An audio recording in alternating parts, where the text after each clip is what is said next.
This is the 29th video of my Color and Light series where I'm going to talk about two-point perspective grids, and it's all in my book, Ellen's Guide to Drawing Shapes on Amazon. I'm going to show you two methods for building boxes in two-point perspective. This is the inside-out method, where we start with a box and lengthen all of its sides. Then we use a diagonal that goes from this lower corner through the middle of the side to find the top of the next box and over here. Then establish a vertical measuring line so that lines go to one vanishing point and other lines go to the other vanishing point. And then have lines going from the left to the right vanishing point and from the right to the left vanishing point. This is the second approach toward building boxes, and it's the outside-in method. So we'll start again with the box, but only to set up the grid here. And we need 3 measuring lines with equal units, and we connect units together. And then we use diagonals, so we can start at this point here, go through the top of the box, and where it hits this magenta line would be the position of this vertical blue line. And you continue to do that, and you can see that the spaces get smaller with distance. This gets very complicated very quickly, and so you should probably just pick out the boxes that you need. In this next outside-in method, I first establish the structure, and it's more interesting to have unequal sides, as I show you here. So this one is much closer to its vanishing point and shorter than this one. I set up a horizontal measuring line on the ground, really any horizontal or vertical line parallel to the picture plane and touching the ground line can be a measuring line with true values, not foreshortened values. Then draw lines converging toward the center of vision, and where these white lines cross this yellow bottom line would be the position of these green vertical lines. Now, to get these horizontal lines, there are 2 methods. One is, as I show you down here, to set up another measuring line with units that are equal to those on this bottom measuring line, and then just draw the converging lines from each unit. Alternatively, to set up equal units, you can use this diagonal, and where the diagonal crosses the green lines at these pink dots would be the position of the horizontal converging blue lines. And I call them horizontal converging, even though they look like they're slanting, because they go to a vanishing point on eye level, so they must be parallel to the ground.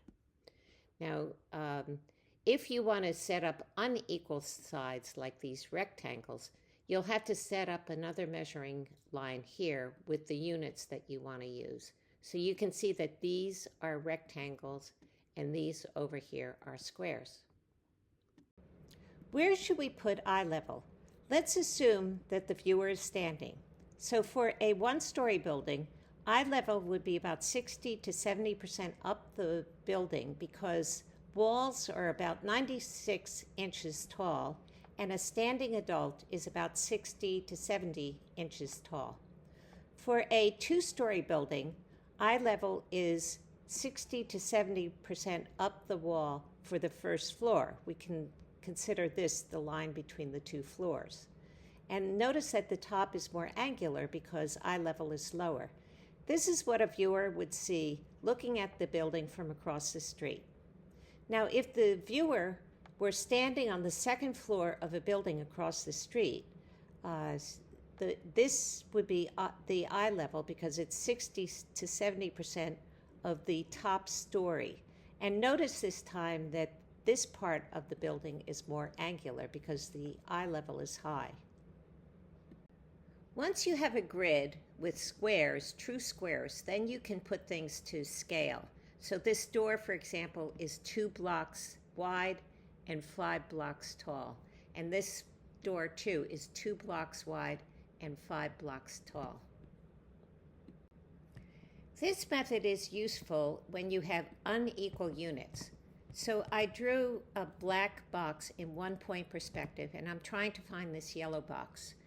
We can't use multiplying rectangles because the space for the box is larger than the space in between the boxes. So instead, we have to use these diagonal vanishing points. So you draw a diagonal from up there to down here to find the diagonal vanishing point, which is vertically below the box vanishing point. Then, at the red dot, draw another diagonal down to the diagonal vanishing point. And where that diagonal crosses this lower line would be the furthest extent of the yellow box. And we could also use these diagonals, which go to a vanishing point above the box vanishing point. To create equal boxes in two-point perspective, establish a diagonal vanishing point that is as far from the vanishing point as is the eye. So you could draw a circle with the vanishing point in the center that hits the eye and hits this diagonal vanishing point. You could also do it the other way, a circle like this. So a diagonal vanishing point would be over here using VP2 as the center of the circle. So again, we start, for example, at the bottom of this box and find where the diagonal hits the top of the box. And that would be point 2 for this next box that we're trying to find. To draw a box that's 3 by 3 units, start with a measuring line with equal units and draw lines to one vanishing point over here and to the other vanishing point over here. And where they cross the base of the box would be the position of the vertical lines. To find these horizontal converging lines, you can either use 3 vertical measuring lines, 1, 2, 3, or you can use the diagonal.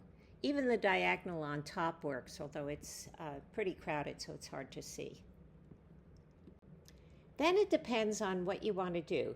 You could isolate some boxes in the structure, or you could draw a curve and mirror it in back and then connect like parts together.